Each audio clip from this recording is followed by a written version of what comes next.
Magandang morning mga kapanalig ko kay Kristo. Kumusta po kayo?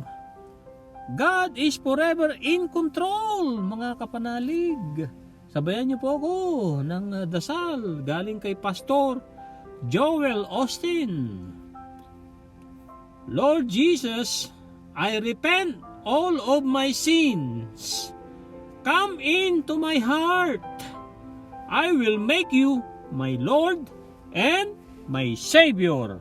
Amen. Babasahin po uli natin ang Tagalog version ng 1 John chapter 1 verse 5 to 7. Magandang balita, Biblia, mamuhay ayon sa liwanag.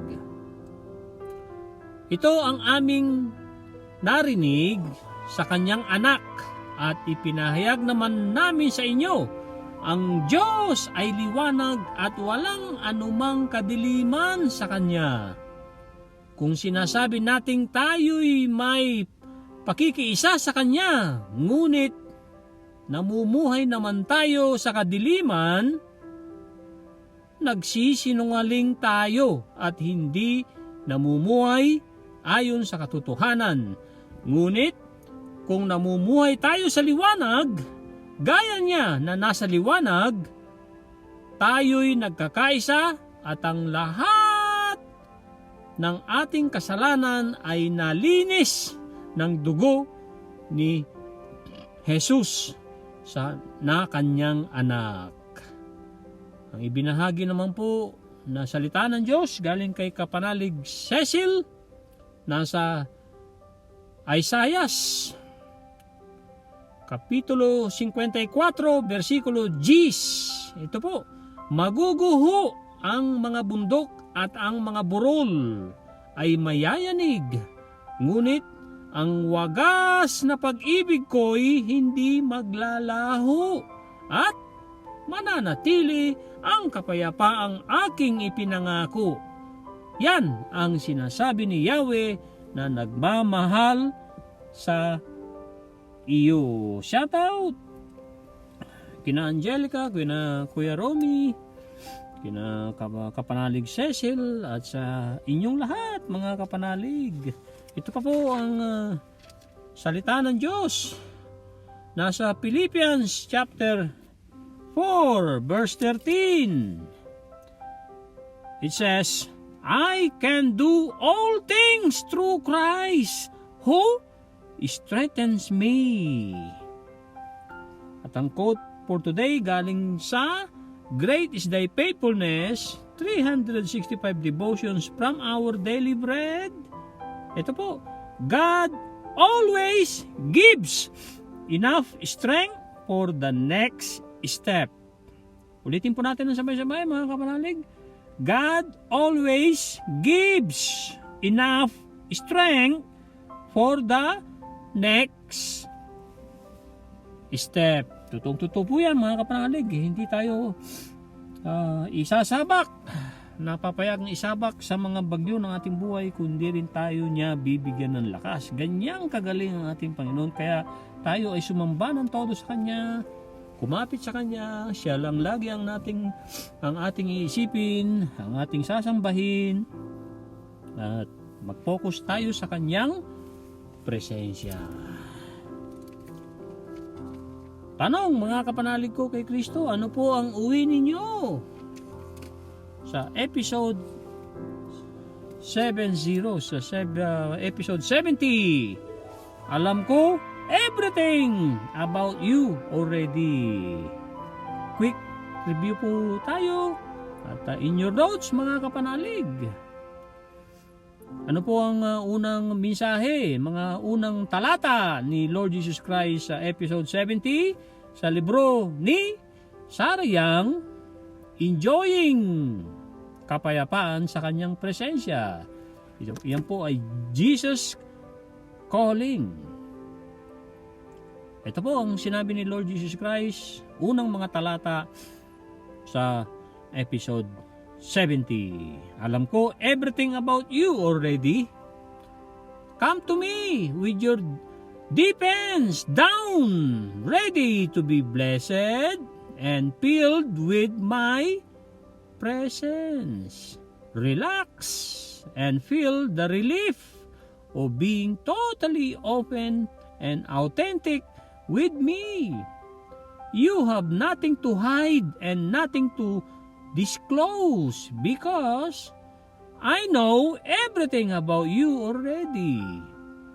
You can have no other relationship like this one. Take to savor its riches, basking in my golden light. One of the worst consequences of the fall is the elaborate barriers people erect between themselves and others. Facades abound in the world, even in my body, the church. Sometimes church is the last place where people feel free to be themselves. They cover up with Sunday clothes and Sunday smiles. They feel relief when they leave because of the strain of false fellowship. The best antidote to this artificial atmosphere is practicing my presence at church.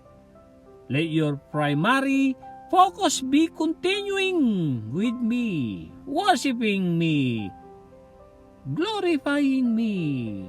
Then you will be able to smile at others with my joy and love them with my love.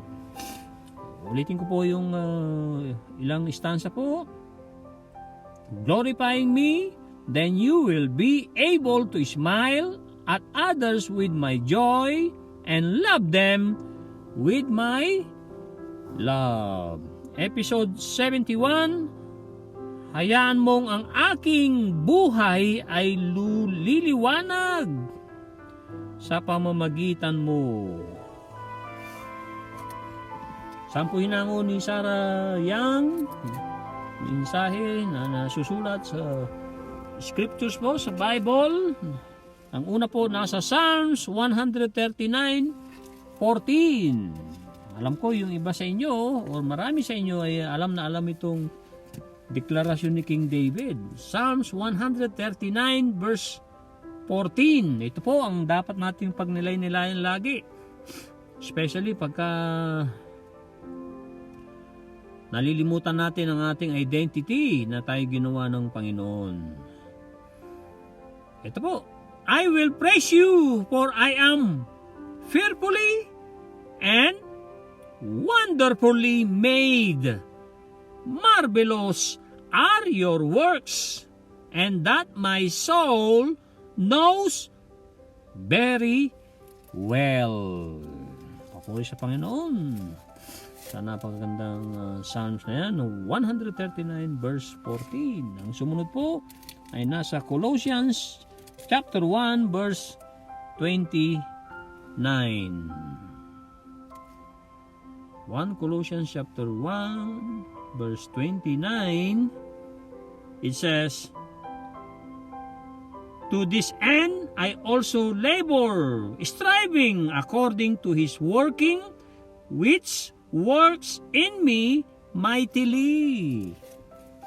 At ang panghuli po mga kapanalig, nasa 1 John chapter 1 verse 7. Bahagi po ng binasa kahapon sa kanina na tinagalog po natin. Ito po ay verse 7. 1 John verse 7. Unang John chapter 1 verse 7. Mga kapanalig ko kay Kristo. Ito po. But if we walk in the light as He is in the light, we have fellowship with one another, and the blood of Jesus Christ, His Son, cleanses us from all sin. Cleanses us from all sin. Sinugasan tayo sa ating mga kasalanan ni Lord Jesus Christ. Ito na po ang episode 71. Hayaan mong ang aking buhay ay liliwanag sa pamamagitan mo. I am your living God. Deklarasyon ni Lord Jesus Christ sa atin lahat. I am your living God. Far more abundantly alive than the most vivacious person you know. The human body is wonderfully crafted, but gravity and inevitable effects of aging weigh it down. Even the most superb athlete cannot maintain his fitness over many years. Lasting, abundant life can be found in me alone. Susunod po ay ito po ang pinag-uutos sa atin ni Lord Jesus Christ. Do not be anxious about the weakness of your body. Instead, view it as the prelude. Event po ibig sabihin niya, prelude to my infusing energy into your being. As you identify more and more fully with me, my life becomes increasingly intertwined with yours. Ano po ang ibig sabihin ng intertwined? Ay pagkakaugnay with yours. Through the process of aging continues. Inwardly, you grow stronger with the passing years. Those who live close to me develop an inner aliveness that makes them seem youthful in spite of their years. Excuse me po. Let my light shine through you as you walk in the light with me.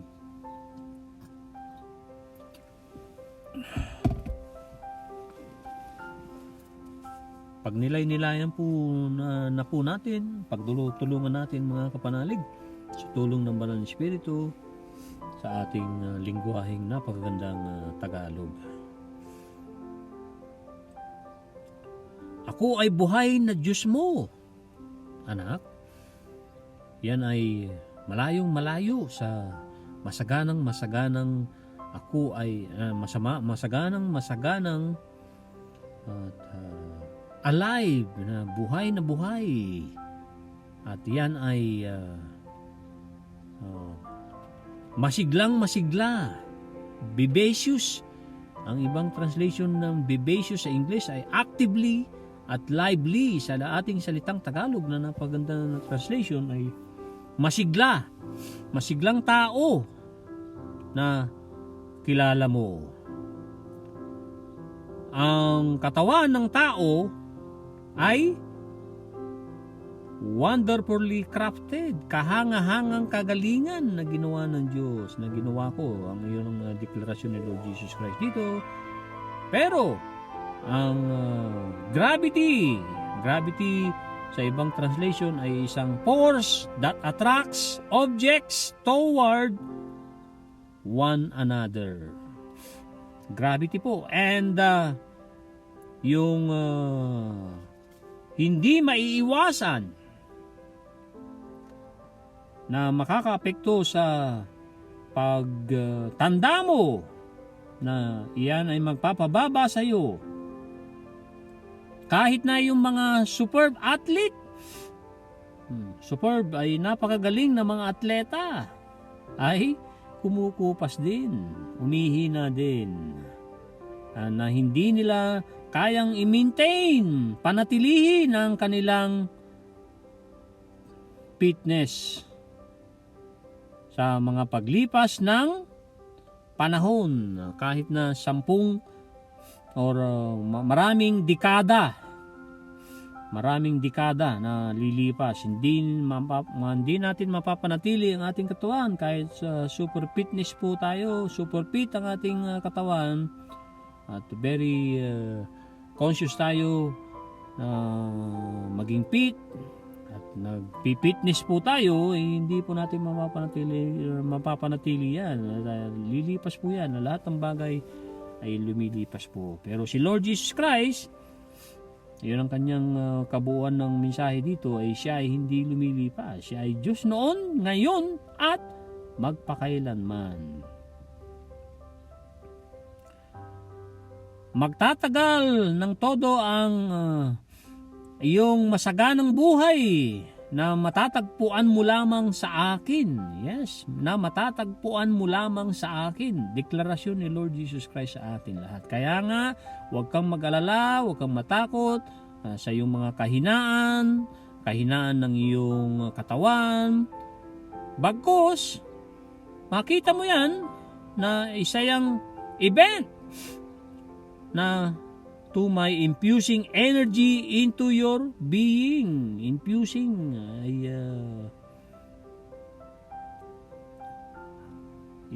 iahawa, ilalagay ni Lord Jesus Christ na enerhiya sa atin.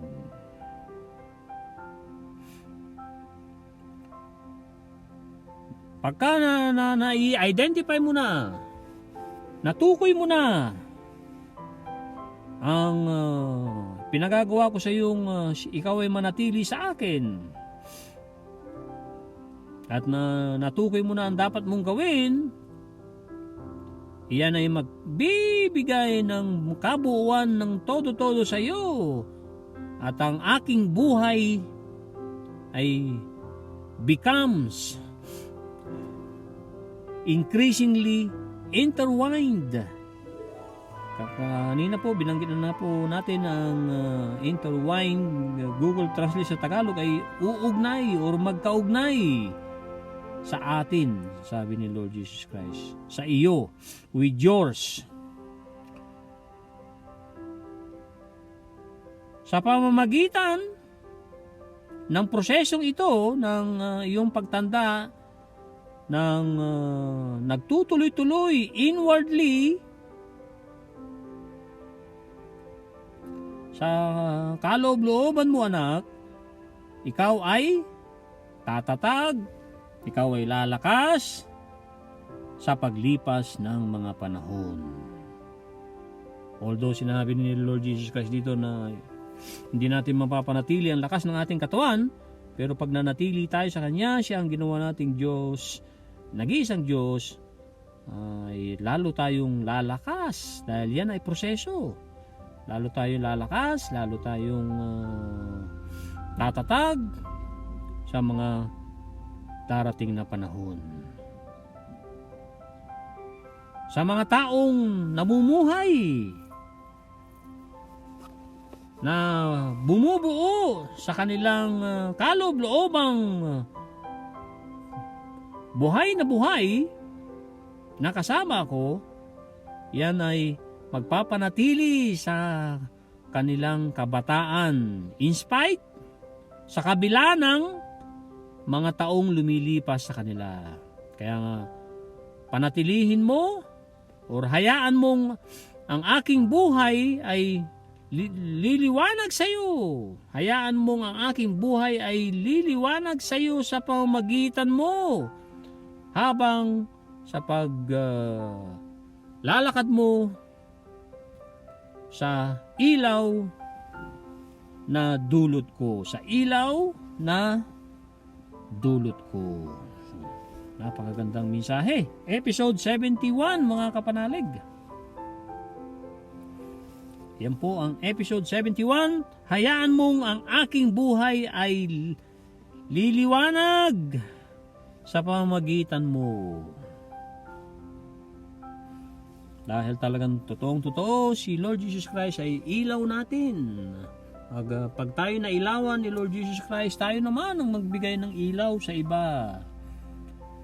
Kailanman ang lampara nung araw or kandila, hindi natin pwedeng ilagay sa ilalim yan ng tatakluban or sa ilalim ng higaan natin, sa ilalim ng lamesa. Ang ilaw ay nilalagay yan sa tamang lagayan para magliwanag sa ating buhay. Ibig sabihin, kung maliwanag na ang ating buhay, sa tulong ng banal na Espiritu, ay tayo naman ang tumulong, tayo naman ang magbahagi ng ilaw na galing kay Lord Jesus Christ. Opo. Mangangaral po ang tatalakayin nating karugtong sa ika-6 na kabanata ng Mangangaral. Walang kabuluhan ang kayamanan. Binasa po natin ang versikulo 1 hanggang 6. Magsisimula na po tayo sa versikulo 7 hanggang 12.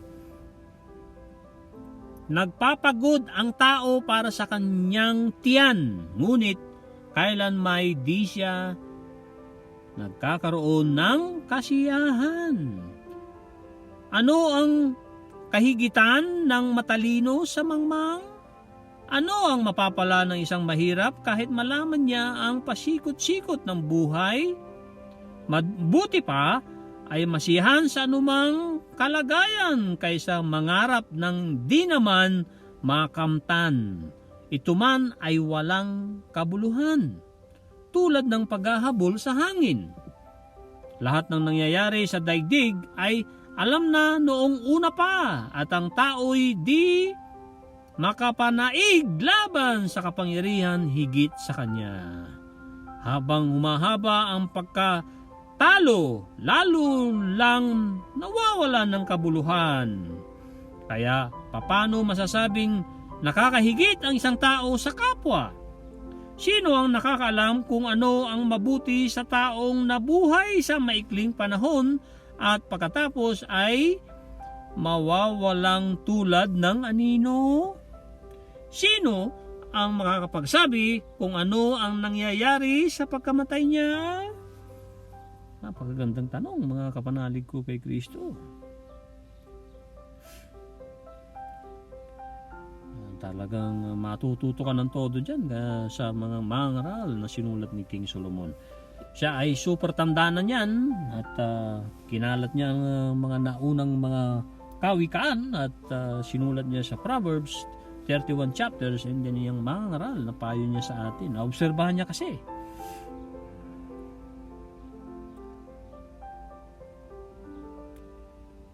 Ito po ang quote na galing sa Fantastic Happy to Serve Cleaning Team sa Facebook. Choose kindness over being right. Opo, galing po kay Dr. Wayne Dyer po ito. Piliin ang pagkabait kaysa ikaw ay tama.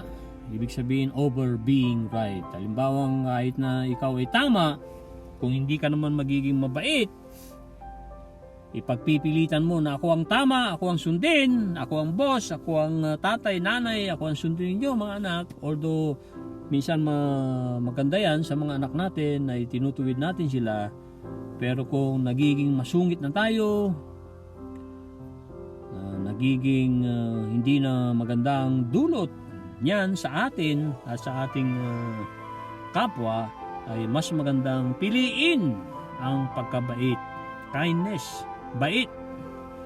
Kasi nagsisimula ang buting isip para maging mabait sa gawa. At ang napakagandang, very popular, famous na quote ni Dr. Wayne Dyer ay, change the way you look at things and the way you look at change. Ano pong ibig sabihin nito, mga kapanalig, para ma-inspire po tayo?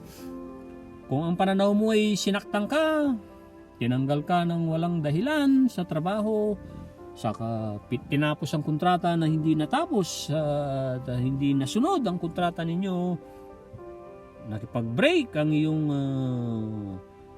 karelasyon sa iyo, tingin mo ay kinawawa ka, palitan mo lang ng pananaw para magkaroon ka ng good blood chemistry. Kasi ang good blood chemistry ay galing yan sa magandang isip at magandang damdamin.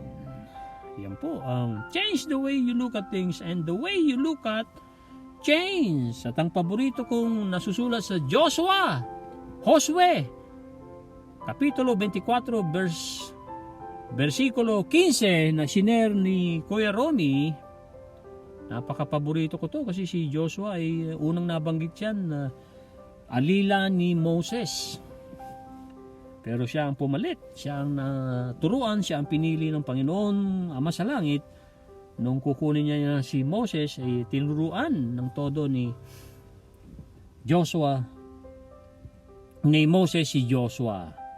At naging mabuting leader dahil sumunod ng todo-todo din si Joshua. Ang inata sa kanya ay kunin ng angkinin ng Promised Land, pangunahan ng pagkamkam ng Promised Land at nagtagumpay sila dahil nasa kanila ang Panginoon.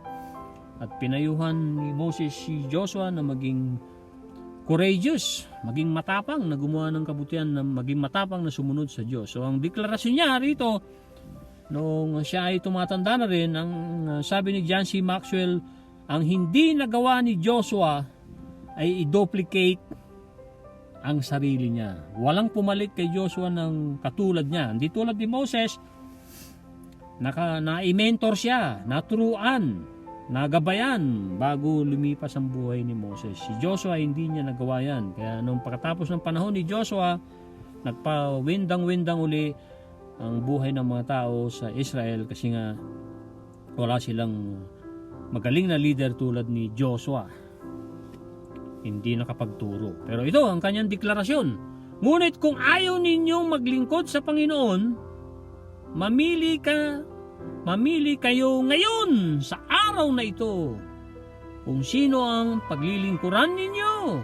Pero para sa akin at sa pamilya ko, maglilingkod kami sa Panginoon. As for me in my household, na very very popular yan sa English, we will serve the Lord. As for me in my household, we will serve the Lord. Napakagandang deklarasyon ni Joshua. Dumako na po tayo sa lessons sa The Maxwell Leadership Bible. Nasa Genesis chapter 29. Ibibida ni John C. Maxwell si Jacob. At pamarisan natin si Jacob sa magandang mga ginawa ni Jacob dito. Ma-inspire po tayo. Ang pamagat po, Jacob, Rachel, and the Law of Victory. Jacob, Rachel, and the Law of Victory. Genesis 29 verse 16, 30. Ito po ay lessons. Ang binanggit kong Bible verse sa Genesis 29 verse 16 to 30 ay ito po yung pananaw, ito po yung wisdom ni John C. Maxwell. Ito po ang pamungad niya. Leaders find a way for the team to win. Yes, find a way for the team to win. Ang mga leaders ay naghahanap ng paraan para manalo. Ipanalo ng leader ang laban para sa mga tao na sumusuporta rin ng mga tao, siyempre. States the law of victory. That means good leaders are whatever it takes people. Pag nilay-nilayan po natin to, napakaganda na ma-inspire po tayo dito sa salita na ito na ginamit ni John C. Maxwell. Ano daw ang mga leader? Mga good leaders, sila ay gagawin ng lahat. Sila ay whatever it takes people. Oo, makikita nila ang problema na malaki, pero kagaya ni Joshua sa ni Caleb, nung sila ay nag-spy, inatasan ni Moses na 12 spy para ispayan ng Promised Land, nakita ni Joshua at ni Caleb, malalaki ang mga kalaban, pero mas malaki ang ating Diyos, kaya sugod! Pero nauna ng na-infect nahawaan ng negatibo ng 10 spies ang mga tao sa Israel. Natakot kasi sabi ng mga 10 spies ay ang lalaki ng kalaban. Hindi tayo mananalo sa mga kalaban, kaya natakot ang mga tao. Pero si Joshua saka si Caleb ay super tapang at diniklara na whatever it takes, leader sila Caleb at si Joshua na diniklarang oo, malaki ang mga kalaban pero mas malaki ang Diyos natin. Sugod! Sabi ni Joshua at saka ni Caleb. Pero kinontra nga ng mga tao hanggang sa nag-intervene na si Father God. Sabi niya, Moses, hanggang kailan ako pasasakitan ng mga tao mo? Babatuhin pa ng mga tao mo yung si Caleb saka si Joshua na nagsasabi ng katotohanan. Na talagang ako naman talaga ay mas mataas, mas malaki kaysa sa mga yan. Naparusahan ng 10 spies, sila ay nilamon ng lupa. Ito po ang pagdudugtong ni John C. Maxwell, ang whatever it takes people. Yan ay mga good leaders, kagaya po ni Joshua sa ni Caleb. They are the go-to guys and girls who always find a way to achieve their goal. Parang Alvin Patrimonio ng panahon niya, go-to guy. Panahon din ni Michael Jordan, nila Kobe Bryant, ng mga basketball stars yan.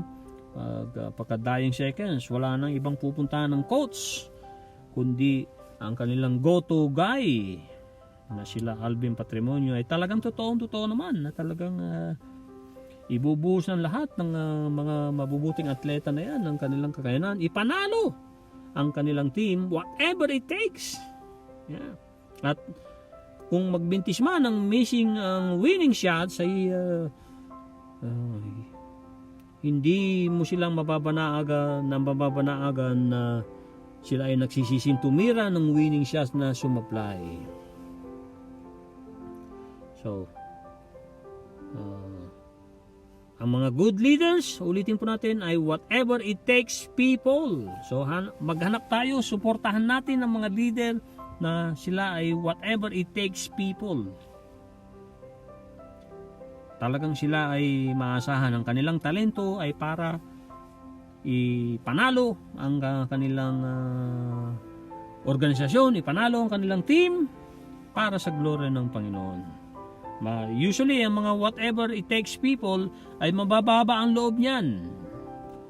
Bihirang-bihira sa mga whatever it takes people sa obserbasyon ko sa buhay ay na ang mga whatever it takes people ay inaangkin mag-isa ang kredito.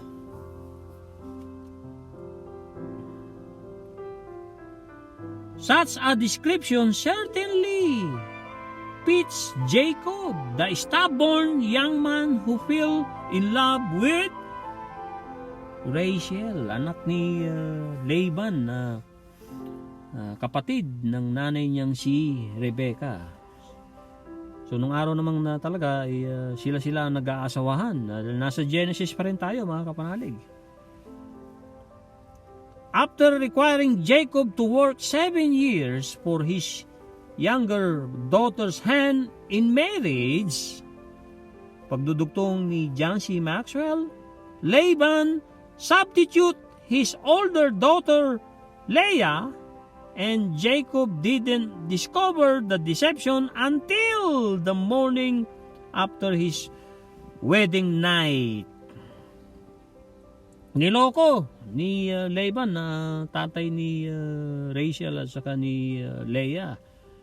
At pinalitan ng imbis na yung kasunduan nila 7 taong magtatrabaho si Jacob at ginawa niya yon sa wedding night ay hindi niya kagad napansin. Kinabukasan na nakita niya ang ibinigay na ipinakasal sa kanya ay si Leah, which is panganay. ang katwiran ni Laban dyan sa Genesis kung babasahin niyo ay una munang mag-aasawang panganay pero may kasunduan sila eh. Pero anong ginawa ni Jacob dito? Na pamarisan po natin. Ito po.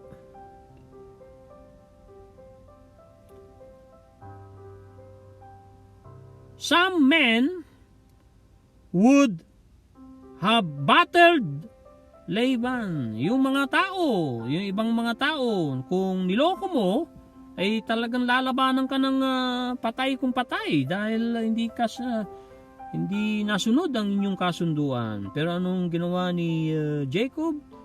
Jacob nagalit din, but he didn't give up. He loved Rachel so deeply that he did what he had to do. He worked another 7 years to get her. Jacob practiced the law of victory as a leader who did whatever it took to reach this goal or his goal. Opo, the law of victory as a leader who did whatever it took to reach his goal. Ang goal ni Jacob ay mapangasawa ang talagang mahal niyang si Rachel. Although niloko siya ng tatay ni Rachel at tatay ni Leah, ang ipinakasal una at kinabukasan na ng kasalan bago na laman ni Jacob kasi nilasing nung gabi na yun nung gabi ng kasalan. So nung araw ang kanilang tradisyon kung gusto mong mapangasawa ang anak ng kagaya ni Laban ay magsilbi ka. So 7 taon nagsilbi ng todo-todo. At dahil si Father God may pangako kay Jacob na siya ay magpo-prosper ano man ang gawin niya at saan man siya ay talagang yumaman ng todo si Laban. Ang kanilang mga animals ay lumago ng lumago, dumami ng dumami. Gusto pang mapanatili ni Laban si Jacob na magtrabaho sa kanya ng 7 taon kaya niloko niya. Pero una nagalit din si Jacob pero hindi na natili doon na siya ay galit. Ang kanyang kagustuhan na mapangasawa ang talagang mahal na mahal niyang babae na si Rachel ay nagsilbi muli siya ng 7 taon. So, yan po ang napakagandang Jacob, Rachel, and the Law of Victory sa Genesis 29 verse 16 to 30. Ang mga good leaders. Kaya hanapin natin ang mga good leaders. Kagaya ng sabi ko kanina, suportahan natin ang mga leaders na sila ay whatever it takes people. Kahit anong mangyari ay gagawin nila ang tama, magiging matapat sa Panginoon, masunurin sa Panginoon, manatili sa Panginoon, nananatili sa Panginoon, at sila ay tumatanggap na galing sa Panginoon. Ano man yan, biyaya o pagsubok man kagaya ni Job na sumabak din sa napakatinding trial, ay bandang uli ay talagang nagtagumpay. At ano pa ang pinapagawa sa atin ni Lord Jesus Christ? Ang mga whatever it takes people, mga good leaders, ay they reproduce. Ang aral sa Joshua, sa the book of Joshua, ay hindi nga nagawa ni Joshua na siya ay mag-duplicate, na siya ay magturo sa papalit sa kanya. Hindi niya nagawa yun, pero napakalaki din ang kanyang ginawa. Kaya paborito ko si Joshua kasi from mababang pwesto, siya ay tinukoy na alila, servants of Moses. At maraming mga nauna sa kanya, matataas sa kanya na circle of influence ni Moses. Pero si Joshua ang napili ni Father God na ipalit kay Moses at talagang sumunod ng todo-todo si Joshua. Talagang pinagpapala po tayo kung tayo ay masunurin sa Diyos. At maraming salamat sa inyong lahat manatili po tayong lumago, because if we aren't growing, we are dying. Measure our progress and adjust our plans and actions to become better aligned, nakahirera sa success. Shoutout sa iyo, Jessica. Ang ganda-ganda ng mga innovation mo at mga pagiging creativeness mo, at nabasa ko yung mga ano mo sa 71, mga sinulat mo doon. Sa 70, pati yung align ay nakahilera ka sa tagumpay. Gratitude is an attitude that hooks us up to our source of supply, and the more grateful you are, the closer you become to your maker, to the architect of the universe, to the spiritual core of your being. It is a phenomenal lesson. That's it. God is forever in control. Maraming salamat. God bless. Papuri sa Panginoon. Bye-bye now.